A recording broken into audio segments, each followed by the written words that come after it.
The jackhammer's thunderous roar echoed through the pristine neighborhood as Marcus demolished his own swimming pool, the same pool his entitled neighbor, Karen, had declared community property just hours before.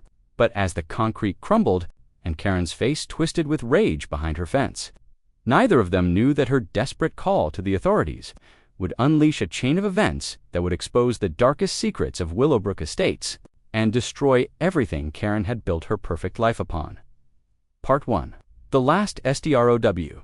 The first time Karen Whitmore climbed over Marcus Chin's fence, she called it a neighborly visit. The second time, she called it checking on community standards. By the 15th time, she'd stopped making excuses altogether. Marcus stood at his kitchen window, watching his 62-year-old neighbor bob in his pool like she owned the place. Her platinum blonde hair was tucked under a ridiculous sun hat, and she'd somehow managed to drag one of his pool floats over to her preferred corner, the deep end, where the afternoon sun hit just right. "This is insane," he muttered, setting down his coffee mug harder than necessary. 3 years. 3 years of this madness since Karen had moved into the house next door, and it was only getting worse.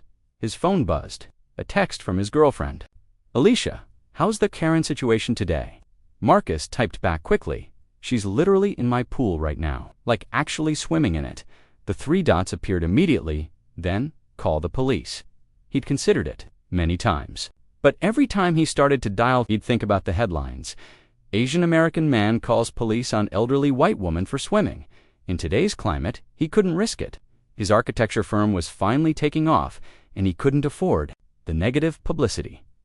The sliding door to his patio opened, and Karen's voice drifted across the yard. "Marcus. Oh, Marcus dear." He closed his eyes and counted to 5 before stepping outside. Karen was now sitting on the edge of his pool, her legs dangling in the water like she was posing for a retirement community brochure. "Good morning, Karen." His voice was carefully neutral, the tone he'd perfected after years of dealing with difficult clients. "I wasn't aware we had plans to use the pool today." Karen's laugh was like wind chimes in a hurricane, sharp and grating. "Oh, sweetie, don't be so formal. We're neighbors. What's mine is yours, what's yours is mine." "Right. Actually, that's not how property ownership works." "Property ownership." Karen's eyebrows shot up, disappearing under her sun hat. "Marcus, this pool practically sits on the property line. Look at it half. The deck extends to within 3 feet of my fence. I'd say that makes it community property." Marcus felt his jaw tighten. The pool was entirely on his property. He'd had it surveyed twice, to be sure. The deck extended toward the fence because that's where his land extended. But explaining property law to Karen was like explaining quantum physics to a goldfish. "Karen, I've asked you nicely many times. Asked me what..." She was using her innocent voice now, the one that fooled absolutely no one but somehow always worked on the HOA board, to not enjoy the amenities that benefit our entire neighborhood. "Marcus, that pool adds value to everyone's property. It's practically a community asset. It's on my property. I paid for it. I maintain it. I pay for the chemicals, the electricity, the insurance, and we're all so grateful for your contribution." Karen beamed at him like she was presenting him with a Nobel Prize. "That's exactly what good neighbors do. They contribute to the community." Marcus stared at her, wondering if this was what an aneurysm felt like. "Karen, you need to get out of my pool now." Her smile faltered for just a moment, revealing something harder underneath. "Excuse me, you heard me? Get out of my pool, go back to your own yard, and stop trespassing on my property." Karen's transformation was instant and terrifying. The sweet, dotty neighbor persona evaporated, replaced by something cold and calculating. She stood up slowly, water dripping from her floral swimsuit onto his deck. "Trespassing." Her voice was ice. "Marcus, I'm going to give you one chance to apologize for that accusation. I'm not apologizing for stating facts." "Facts?" Karen laughed, but there was no humor in it. "The fact is that you moved into this neighborhood and immediately started acting like you're better than everyone else. The fact is that you built this ostentatious display of wealth right where everyone has to look at it. The fact is that you're being selfish and unwelcoming to the community that's been here long before you." Marcus felt something snap inside his chest. 3 years of polite tolerance 3 years of biting his tongue, 3 years of being the model minority who never made waves. All of it crumbled in an instant. The community that's been here before me. His voice was dangerously quiet. You moved here 6 months after I did, Karen. I have the closing documents to prove it. That's not too can't just, Karen sputtered, her carefully constructed narrative falling apart. And speaking of facts, here's one for you. I've documented every single time you've entered my property without permission. I have security cameras, Karen. Time-stamped footage of you climbing over my fence, using my pool, eating food from my outdoor refrigerator, and rearranging my patio furniture. That's not being neighborly. That's stalking and theft. Karen's face went white, then red, then an alarming shade of purple. You've been recording me. I've been recording my own property. You just happen to keep appearing on it uninvited. For a moment, Marcus thought she might actually explode. Her mouth opened and closed like a fish, her hands clenched into fists. At her sides, then, slowly, deliberately, she smiled.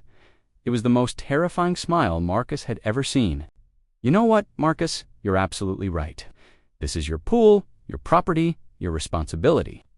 She stepped closer, and he caught a whiff of chlorine and something else, something that smelled like malice. And since it's entirely your responsibility, I'm sure you won't mind when I report the numerous safety violations to the city. What safety violations? Oh, where do I start? No safety fence around the deep end. That's a code violation when it's this close to a neighboring property with children. You don't have children. My grandson visits. Then there's the electrical situation. I'm quite sure those underwater lights aren't up to current code. And the chemicals, I happen to know you've been storing chlorine tablets in your garage, right next to your car. That's a fire hazard. Her smile widened. Did you know I used to work for the county inspection office? I know exactly who to call. Marcus felt cold dread settle in his stomach. He'd never had any of that inspected because the pool had been installed by the previous owner. What if she was right? What if there were violations? The cost of bringing everything up to code could be tens of thousands of dollars. And that's just the beginning, Karen continued, clearly enjoying his discomfort. There's also the noise violations from your pool pump running at night. The property line encroachment I'm sure a proper survey would reveal, and the water runoff that's been damaging my garden. None of that is true, isn't it? Well, I guess. We'll let the authorities decide. She gathered up her towel and sunscreen, moving with the unhurried confidence of someone who held all the cards. You know, Marcus, all of this could have been avoided if you'd just been a little more community-minded. She paused at the fence line, one leg already swung over. I'll be making some calls this afternoon. I hope you have a good lawyer. With that, she disappeared into her own yard, leaving Marcus standing alone beside his pool, the water still rippling from her exit. He stood there for a long time, staring at the water and feeling something dark and determined crystallizing in his chest. 3 years of being pushed around, 3 years of being the reasonable one, the accommodating one, the one who always backed down to keep the peace. Not anymore. Marcus pulled out his phone and scrolled through his contacts until he found the number he needed. Jake Morrison, his old college roommate, who now ran a demolition company. Jake, it's Marcus. I need a favor, a big one. Sure, man. What's up? Marcus looked at his pool, then at the fence where Karen had disappeared. When he spoke, his voice was calm and steady, but there was something underneath it that would have made Karen very nervous if she'd been listening. How quickly can you get a crew over here to fill in a swimming pool? Jake Morrison's demolition crew arrived at 6:47 a.m. the next morning, their trucks rumbling through the pristine silence of Willowbrook Estates like mechanical thunder. Marcus had barely slept, spending most of the night researching property rights, construction permits, and the legal ramifications of what he was about to do. He'd also spent considerable time watching the security footage from his cameras, cataloging every single instance of Karen's trespassing. 53 times in the past, 6 months alone. 53 documented violations that any reasonable court would consider harassment. The doorbell rang precisely at 7. You sure about this, man? Jake stood on the doorstep, coffee in hand, looking every inch the successful contractor he'd become. His crew was already unloading equipment behind him: jackhammers, a mini excavator, and enough concrete mix to entomb a small building. I've never been more sure of anything in my life. Jake studied his old friend's face. They'd known each other. since sophomore year at Caltech, and he'd never seen Marcus look quite like this calm on the surface, but with something volcanic brewing underneath. This is going to cost you about 30 grand, and that's with the friend discount. You could always just put up a privacy fence, install a pool cover. She said it was community property. Jake said, I was being selfish for not sharing Marcus's. The voice was eerily steady. Well, now nobody gets to use it. Problem solved, if you say so. Jake shrugged and turned to his crew. All right, boys, you heard the man. We're filling in a pool. The first jackhammer fired up at exactly 7:15 a.m. By 7:16, Karen's face appeared at her upstairs window. Marcus was sipping coffee on his back patio, watching his pool deck disintegrate under the assault of pneumatic hammers when his phone rang. Karen's name flashed on the screen. He let it go to voicemail. It rang again immediately, and again. On the fourth call, he answered, Marcus. Karen's voice was shrill enough to cut glass. What is that noise? What are you doing over there? Home? Improvement project. At 7 in the morning, on a Saturday? This is completely unreasonable, actually. City noise ordinances allow construction between 7 a.m. and 6 p.m. on weekdays and 8 a.m. to 5 p.m. on weekends. But since this is technically demolition, and I pulled the appropriate permits, I'm well within my rights to start at 7. Silence. Then permits. Oh yes, I was up very late last night filing paperwork. Funny thing about the city website, it's remarkably user-friendly once you know where to look. The jackhammer's roar intensified as Jake's crew broke through the pool's shallow end. Chunks of concrete flew like confetti, and Marcus could practically hear Karen's blood pressure spiking through the phone. You can't just this is what are you demolishing? The pool. The silence stretched so long that Marcus thought the call had dropped. Then Karen's voice came back, low and dangerous. You're destroying the pool. The pool that adds value to the entire neighborhood. The pool on my property that I paid for and maintain. Yes, this is insane. You're doing this just to spite me. Marcus took another sip of coffee, watching Jake direct the mini excavator toward the deep end. I'm doing this because you're right, Karen.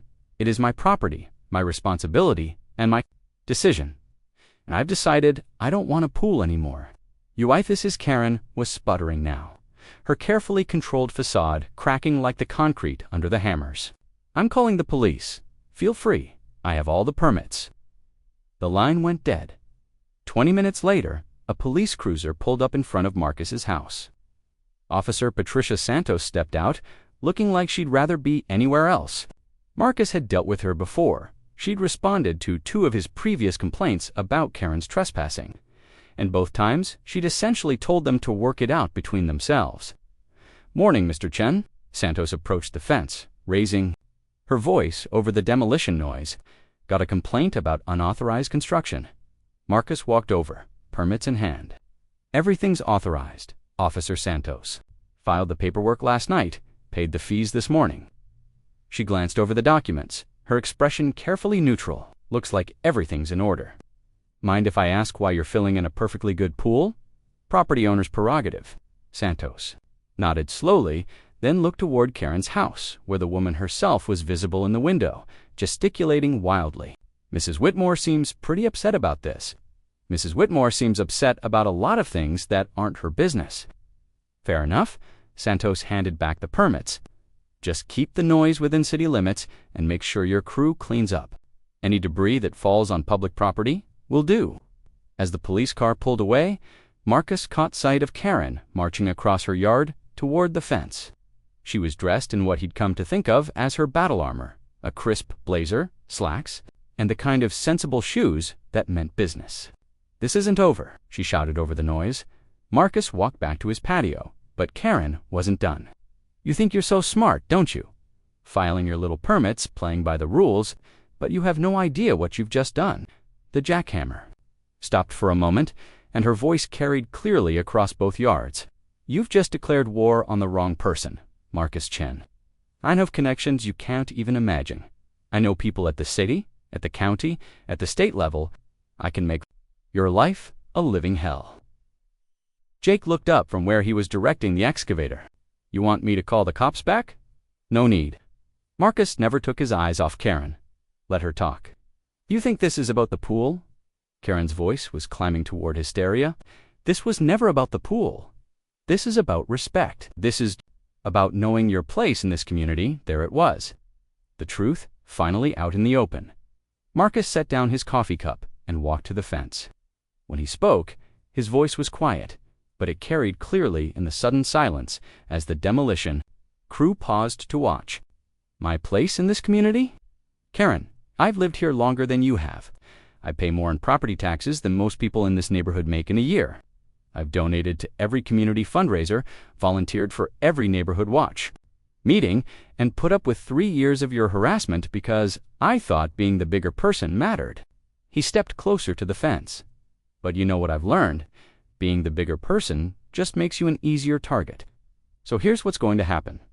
I'm going to finish destroying my pool, which is my right as the property owner. You're going to stop trespassing on my land, which is my right as a human being, and if you continue to harass me, I'm going to file a restraining order, which is my right as an American citizen. Karen's face went through several shades of red before settling on purple. You can't talk to me like that. Actually, I can. This is America, Karen. We have free speech here. I'll sue you. I'll sue you for everything you're worth. For what? Improving my own property? For Karen was so angry she could barely form words. For ruining property values. For creating a nuisance. For refusing to let you swim in my pool. The words hung in the air like a challenge. Around them, the demolition crew had stopped working entirely, watching the confrontation with the fascination of people witnessing a car. Then, with visible effort, she pulled herself together. You have no idea what you've done, she said quietly. No idea at all. She turned and walked back toward her house, her posture rigid with fury. Jake whistled low. Damn, Marcus, what did you do to piss her off so bad?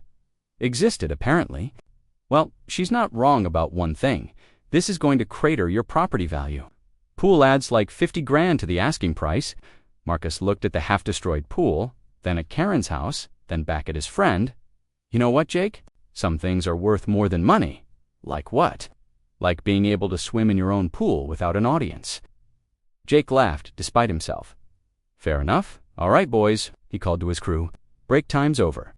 Let's finish turning this swimming pool into the world's most expensive sandbox.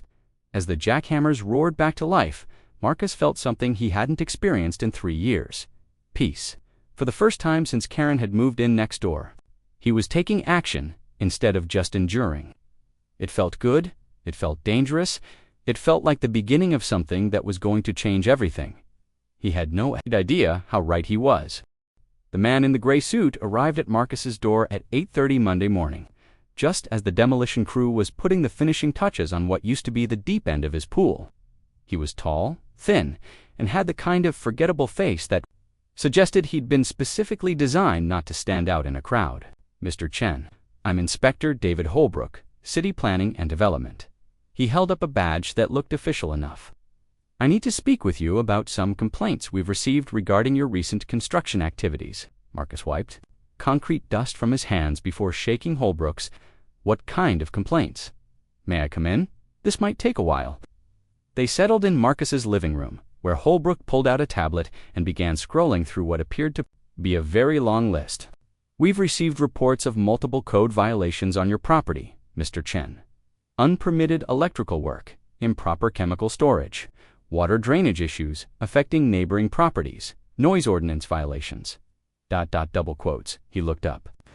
List goes on, who filed these complaints. That's confidential, but I can tell you we take anonymous tips very seriously, especially when they come from concerned citizens with detailed knowledge of municipal codes. Marcus felt his stomach drop. Anonymous tips. The complainant provided photographs, measurements, and specific code citations. This is clearly someone with extensive knowledge of city regulations. Holbrook's smile was professionally sympathetic. I'm sure this is all very overwhelming, but I need to conduct a full inspection of your property. Today, if possible, am I legally required to let you do that? Well, no, but refusing to cooperate with a city inspection rarely works out well. For property owners, we can always come back with a warrant, and judges tend to be less understanding when they feel homeowners are being uncooperative. The threat was politely delivered, but unmistakable. Marcus looked out his window at Karen's house, where he could just make out a figure in the upstairs window. Fine, but I want everything documented. Photos, measurements, whatever you find or don't find, of course. The inspection took 4 hours. Holbrook crawled through Marcus's attic, measured electrical outlets, tested water pressure, and examined every inch of the demolished pool area with the thoroughness of a forensic investigator. He photographed the chlorine storage in the garage, tested the pH of the remaining pool water, and even checked the grade of Marcus's lawn to see if water runoff could possibly affect neighboring properties. Marcus followed him around like a suspicious shadow, taking his own photographs and making notes on his phone. Well, Marcus asked, when Holbrook finally closed his tablet, I'll need to file my report with the department. You should receive notification within 5 to 7 business days if any violations are found. And if violations are found, that depends on the severity. Minor issues might result in warnings or small fines. Major violations, ... double quotes, Holbrook shrugged, could require extensive remediation work, potentially expensive. After Holbrook left, Marcus called his lawyer. 37 code violations. Attorney Sarah Kim's voice crackled through the phone. Marcus, that's absurd. I've seen your property. It's immaculate. Most of them are related to the pool that no longer exists, which should make them moot. You can't violate pool safety codes if you don't have a pool. Sarah paused. Who do you think filed these complaints? My neighbor, Karen Whitmore. She's been harassing me for 3 years, and she was furious about the pool demolition. Do you have proof it was her? Marcus thought about the figure in the window, the timing of the inspection. Karen's threats about having connections at the city, nothing concrete. Then we proceed carefully.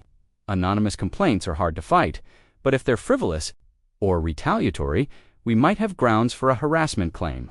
Let me do some research on this, Inspector Holbrook. That evening, Marcus was grilling dinner on his patio when his phone rang. The caller ID showed a number he didn't recognize. Mr. Chen, this is Rita Valdez from Channel 7 News. I understand you recently destroyed a swimming pool in your backyard. Marcus nearly dropped his phone. We received a tip about a property owner in Willowbrook Estates who demolished a pool rather than share it with neighbors. It's an interesting story about community relations and property rights. Would you be willing to do an on-camera interview? No, absolutely not. The person who contacted us said this highlights growing tensions between longtime residents and newer homeowners in affluent neighborhoods. They painted a picture of someone so selfish they'd rather destroy something beautiful than allow others to enjoy it. Marcus felt ice in his veins. Who contacted you? I can't reveal sources, but they seemed very knowledgeable about the situation. They mentioned this is part of a pattern of antisocial behavior. ...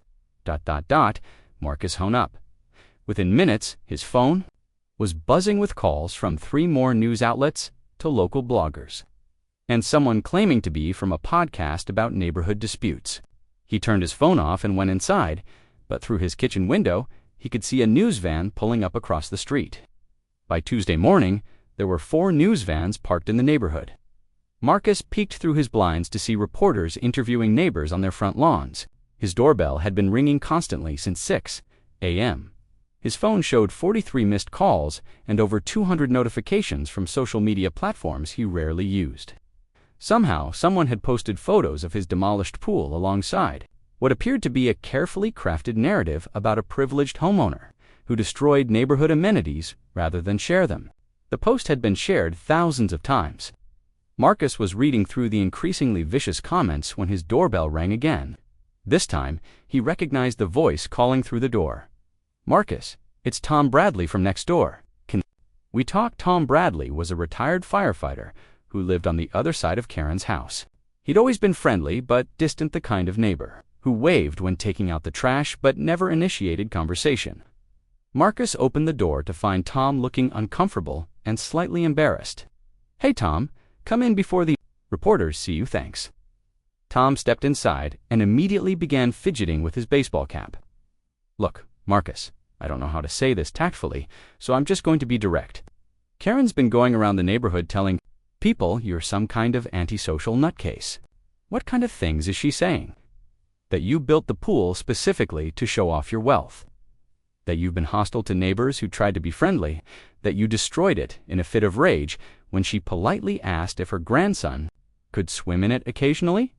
Marcus stared at him. Her grandson, kid from Phoenix who visits maybe twice a year. She's been showing people pictures, talking about how heartbroken he'll be that the mean neighbor destroyed his favorite swimming spa. Tom, that woman has been trespassing on my property for 3 years. I have security footage, I know. Tom held up his hand. That's why I'm here. I've seen her climbing over your fence. Hell, I've seen her in your pool when you weren't even home. Most of us have noticed, but nobody wanted to get involved in neighbor drama.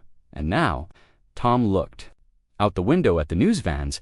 Now it's turned into a circus, and people are picking sides without knowing the facts. Karen's version of events is spreading faster than wildfire, and honestly, it's more compelling than the truth. What do you mean? Rich guy destroys pool rather than let underprivileged child enjoy it. That's a story people want to believe. It fits their preconceptions about entitled homeowners and selfish rich people. Tom met Marcus's eyes. The actual story: middle-aged woman harasses neighbor for 3 years until he snaps. That's more complicated. People don't like complicated. Marcus felt the ground shifting under his feet. What are people saying? That you should be ashamed? That you've hurt property values? That maybe someone like you doesn't belong in a family neighborhood? Tom's voice was quiet. I'm sorry, Marcus. I know that's not who you are, but you're the only one. I'm the only one speaking up. There's a difference. After Tom left, Marcus sat in his living room and tried to process what was happening. Somehow, in the span of 48 hours, he'd gone from being the victim of harassment to being the villain in a story that was spiraling completely out of his control. His phone buzzed with a text from an unknown number. You brought this on yourself. You could have just shared. The message was unsigned, but Marcus knew exactly who had sent it. He walked to his kitchen window and looked across at Karen's house.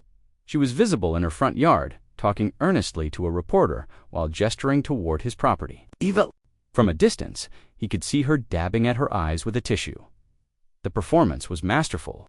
As Marcus watched, Karen looked directly at his window and smiled. It was the same terrifying smile she'd given him 3 days ago, but now he understood what it meant. This had never been about the pool. This was about power, about control, about putting him in his place, and somehow she was winning. Marcus pulled out his phone and scrolled through his security camera app until he found what he was looking for: 3 years' worth of footage showing Karen's trespassing, her theft, her complete disregard for his property rights. The first red flag appeared within minutes of Marcus starting his search. Karen Whitmore had supposedly lived in Arizona before moving to California.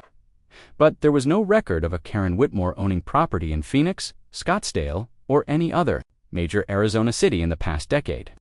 Marcus cross-referenced the information with voter registrations, property tax records, and business licenses. Nothing.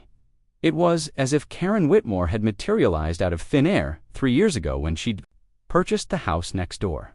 But people don't just appear. They leave trails: financial, legal, digital. Everyone leaves trails, unless they're trying very hard not to.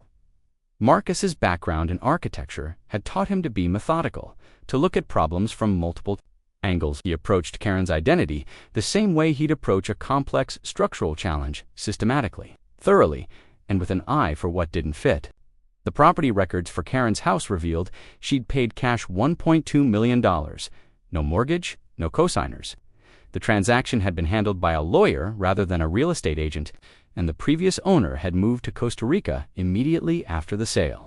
Cash purchases weren't uncommon in their neighborhood, but combined with the lack of a historical record, it painted an interesting picture. Marcus dug deeper.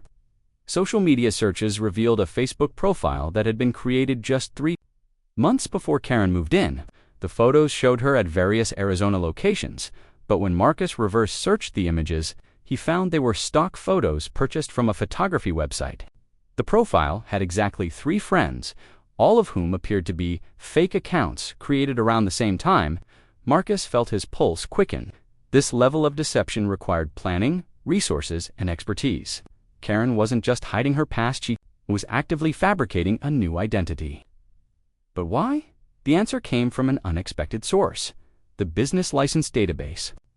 While there was no record of Karen Whitmore in Arizona, there was a record of a Catherine Whitfield, who had run a property management company in Phoenix until it was dissolved following a lawsuit. Marcus found the court documents online. Catherine Whitfield had been sued by multiple tenants for illegal evictions, harassment, and what the judge had called a systematic campaign of intimidation designed to force tenants from their homes. The case had resulted in a $2.3 million judgment against her and her company. The photograph attached to the court filing showed a woman who looked exactly like Karen, but with dark hair instead of platinum blonde. Marcus's hands were shaking. As he continued reading, Catherine Whitfield had specialized in buying rental properties in gentrifying neighborhoods, then using harassment and intimidation to drive out long-term tenants so she could renovate and charge higher rents. Her methods had included filing frivolous complaints with city agencies, orchestrating media campaigns to paint tenants as troublemakers, and leveraging connections with local officials to make life difficult for anyone who opposed her. The pattern was identical to what Karen Catharin was doing to him. But it got worse. According to the court records, Catherine Whitfield had disappeared shortly before the judgment was finalized. She'd liquidated her assets, closed her bank accounts, and vanished. The tenants she'd harassed had never received their settlement money. Marcus found himself staring at his computer screen, the implications crashing over him like a wave. His neighbor wasn't just a difficult person. She was a professional predator who had reinvented herself to escape the consequences of her actions. And somehow, she'd chosen to live next door to him. That couldn't be a coincidence. Marcus spent the next 2 hours digging through property records, trying to understand why Catherine Karen had chosen Willowbrook Estates. What he found made his blood run cold. Over the past 18 months, 3 families in the neighborhood had sold their homes well below market value, citing irreconcilable differences with neighbors and ongoing community disputes. All 3 properties had been purchased by the same shell company, Willowbrook Holdings, LLC. Marcus traced the ownership of Willowbrook Holdings through multiple layers of corporate obfuscation until he found the name he was looking for: K. Whitmore, managing partner. Karen wasn't just harassing him for fun. She was systematically driving down property values in the neighborhood so she could buy houses cheap through her shell company. The pool had never been about swimming it. It had been about establishing dominance, about proving she could invade his space with impunity. When he'd fought back by destroying the pool, he'd disrupted her carefully laid plans. Now she was trying to destroy him before he could expose her operation. Marcus was so absorbed in his research that he didn't notice the news van pulling up in front of his house until the doorbell rang. He ignored it, but then his phone started buzzing with calls from neighbors. "Marcus." Tom Bradley's voice was tense. "You need to look outside." Now Marcus went to his front window and felt his stomach drop. There were at least 50 people gathered on the street in front of his house. Some carried signs: "Share the wealth, an entitled homeowner destroys community asset." Others were simply standing and staring at his house with expressions of barely contained anger. In the center of the crowd, speaking to multiple reporters, was Karen. She was wearing a simple black dress and holding a photograph of a young boy, presumably her grandson. Marcus couldn't hear what she was saying, but he could see the effect it was having on the crowd. People were nodding, some were wiping their eyes, and several were looking at his house with expressions of disgust. His phone rang. "Sarah, Kim, Marcus, don't go outside. I'm seeing the news coverage, and this is getting out of hand." "Sarah, I found something about Karen. She's not who she says she is. That's great. But right now, we need to focus on keeping you safe. The crowd outside your house is getting agitated, and the police are on their way." "The police? Someone called in a report that you were brandishing a weapon from your window." Marcus looked down at his hands. He was holding his phone and a coffee mug. "I don't have a weapon. I know that, but the police don't. Stay away from the windows, don't answer the door, and don't engage with anyone until I get there." Through the window, Marcus could see the crowd growing larger. Karen was still at its center, but now she was being interviewed by what looked like a national news crew. The story was going viral. His phone buzzed with a text from an unknown number. "Last chance to apologize publicly and make this right. Otherwise, things are going to get much worse for you." Marcus screenshotted the message and sent it to Sarah, then returned to his computer. If Karen wanted to play hardball, he'd give her everything he had.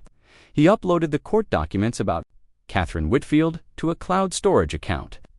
then began preparing a comprehensive dossier on Karen's real identity and her property manipulation scheme. The security footage of her trespassing, the evidence of her shell company buying neighborhood properties, the proof that she was living under a false identity, all of it went into a single damning file. Then he created a new social media account and began posting. The first post was simple. "My name is Marcus Chen, and I'm being targeted by a woman who isn't who she claims to be. Here's the truth about my neighbor, Karen Whitmore." He attached the court documents. Within 20 minutes, the post had been shared over 1,000 times. Within an hour, investigative journalists were calling him. By evening, the story had shifted from entitled homeowner destroys pool to property scammer exposed in neighborhood harassment campaign. But Karen wasn't finished. At 11:47 p.m., Marcus woke to the sound of sirens. He looked out his bedroom window to see fire trucks racing toward his backyard, where an orange glow was visible through the smoke. Someone had set fire to the pile of concrete and debris from his demolished pool. As Marcus grabbed his phone to call 911, he realized the fire wasn't random. It was positioned perfectly to threaten his house's foundation and potentially spread to his neighbor's property, giving Karen grounds to sue him for property damage. But as the fire department worked to contain the blaze, Marcus noticed something that made him smile for the first time in days. The fire was burning directly under one of his security cameras, and security cameras record everything, including who starts fires in the middle of the night. Karen had finally made a mistake that would cost her everything. The war was about to turn decisively in Marcus's favor, but the price of victory was going to be higher than either of them had imagined. The security footage was crystal clear. At 11:23 p.m., a figure in dark clothing had climbed over the fence separating Karen's yard from Marcus's. The camera captured every detail as the person doused the concrete debris pile with what appeared to be gasoline, lit a match, and hurried back over the fence. The figure's face was partially obscured by a hood, but when she turned toward the camera for just a moment, Karen Whitmore was clearly visible in the infrared light. Marcus had called his lawyer before he'd even called the fire department. "This is it," Sarah Kim said, studying the footage on Marcus's laptop while fire investigators worked in his backyard. "Arson, trespassing, attempted insurance fraud. Looking at serious prison time. What about everything else? The identity fraud, the property manipulation scheme, that's federal. The FBI is going to want to talk to you." Sarah's expression was grim. "Marcus, this is about to become much bigger than a neighbor dispute. If she's been doing this in multiple cities, under different identities, you might have uncovered something that impacts hundreds of victims." At 6 a.m., a convoy of police cars and federal vehicles descended on Willowbrook Estates. Marcus watched from his kitchen window as agents surrounded Karen's house. She answered the door in a silk robe, her platinum hair perfectly styled, even at dawn, maintaining her performance right until the moment the handcuffs clicked shut. As they led her to the police car, she looked directly at Marcus's window and mouthed 2 words, "You win." But the expression on her face suggested she didn't consider this game over. The media circus that followed dwarfed anything from the previous week. National news crews camped out in the neighborhood for days as the story exploded across social media. "Full war exposes multi-state property scam" became a trending hashtag. Marcus found himself at the center of a story that had grown far beyond anything he'd imagined when he'd first called Jake about demolishing his pool. The investigation revealed that Catherine Whitfield had been operating under various identities for over a decade, targeting gentrifying neighborhoods across 4 states. Her shell companies had acquired over 200 properties, worth an estimated $47 million through her harassment campaigns. The FBI found evidence of bribes paid to city officials, fake complaints filed with regulatory agencies, and orchestrated media campaigns designed to destroy the reputations of anyone who opposed her. Marcus's security footage and meticulous documentation had provided the key evidence that cracked open the entire operation. "You're going to be testifying in front of Congress," Sarah told him during one of their many meetings. "They want to use your case as an example of how property scammers exploit bureaucracy and social media to prey on homeowners. I just wanted to swim in my pool without an audience. Well, now you're the poster child for standing up to predatory neighbors." The irony wasn't lost on Marcus. He'd spent 3 years trying to avoid conflict, and now he was famous for fighting back, but fame came with a price. The death threats started arriving 2 days after Karen's arrest. Not everyone believed the FBI's version of events. Some saw Marcus as a rich homeowner who had destroyed a poor woman's life over a swimming pool. The narrative was persistent and ugly. Wealthy Asian man uses resources to frame innocent white woman. You need to consider relocating, Detective Santos told him during a security briefing. These threats are credible, and we can't guarantee your safety indefinitely. Marcus looked around his living room, the house he'd bought with money. Saved from years of 60-hour work weeks, the home he'd planned to live in for decades. She wins if I leave. The question haunted Marcus over the following weeks. Yes, Karen was in prison. Yes, her victims would receive restitution. Yes, her property manipulation scheme had been exposed and shut down, but Marcus's life had been fundamentally altered. His house was under constant surveillance. His business had been affected by the negative publicity. Former friends questioned whether he'd really needed to destroy an elderly woman over a property dispute. The pool area remained a scorched wasteland that would cost tens of thousands of dollars to restore. Most importantly, the neighborhood itself had been poisoned. The revelation that Karen had been systematically targeting residents had created an atmosphere of suspicion and paranoia. People wondered who else might not be who they claimed to be. Property values had indeed crashed, but not because of Marcus's actions, because nobody wanted to buy into a community that had become synonymous with deception and conflict.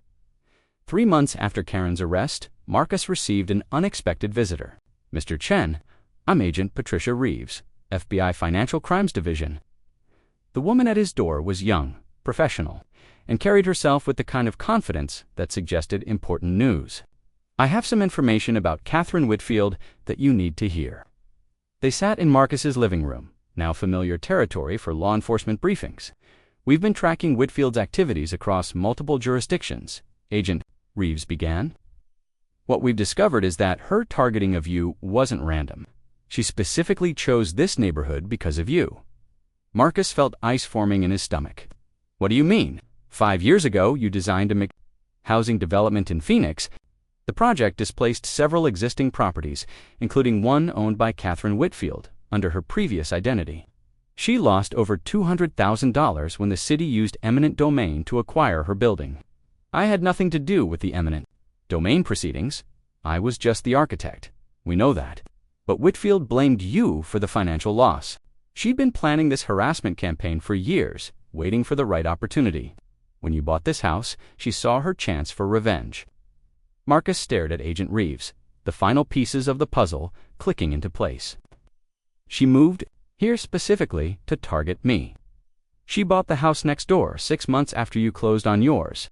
Everything that followed the trespassing, the pool invasion, the media manipulation, it was all premeditated revenge for something that happened 5 years ago." The revelation should have made Marcus feel vindicated, but instead he felt hollow. 3 years of harassment, months of media scrutiny. The destruction of his neighborhood's peaceful because a woman he'd never met had blamed him for a business decision he'd had no control over. "There's more," Agent Reeves continued. "Whitfield has been cooperating with our investigation in exchange for a reduced sentence. She's provided information about other property scammers, corrupt city officials, and a network of people who specialize in identity fraud for real estate crimes." "What does that mean for me?" "She may be in prison, but the legal proceedings are just beginning." That evening, Marcus stood in his backyard looking at the charred remains of his pool area. The concrete debris had been cleared away, leaving behind a rectangular scar in his lawn. The insurance company had agreed to cover the fire damage, but restoring the space would take months. His phone buzzed with a call from Jake Morrison. "Hey man, I saw the news about the FBI investigation. This is insane. That's one word for it. Listen, I know this whole thing has been hell, but I had an idea. What if we rebuilt the pool, make it bigger, better, show everyone that she didn't win?" Marcus considered the suggestion. A new pool would cost a fortune, but he could afford it. It would certainly send a message about resilience and moving forward. But as he looked at the scorched earth where his pool used to be, Marcus realized he didn't want a new pool. He didn't want to restore what had been lost. He wanted something different entirely. "Jake, how would you feel about building something completely unexpected?" "Like what?" Marcus smiled for the first time in months. like a community garden, open to the whole neighborhood. Then Jake laughed. "You know what, Marcus? After everything that woman put you through, building something that helps the community might be the perfect revenge. It's not about revenge anymore. It's about making sure nothing like this ever happens again." As Marcus hung up the phone, he felt something shift inside him. For months, he'd been focused on winning a war he'd never wanted to fight. But maybe victory wasn't about defeating Karen Whitmore. Maybe victory was about building something better than what she'd tried to. Destroy the battle with Karen was over, but the real work was just beginning. And for the first time since this nightmare started, Marcus was looking forward to what came next. But Karen Whitfield wasn't done with him yet. From her federal holding cell, she was planning one final move that would test everything Marcus thought he'd learned about justice, forgiveness, and the true cost of revenge.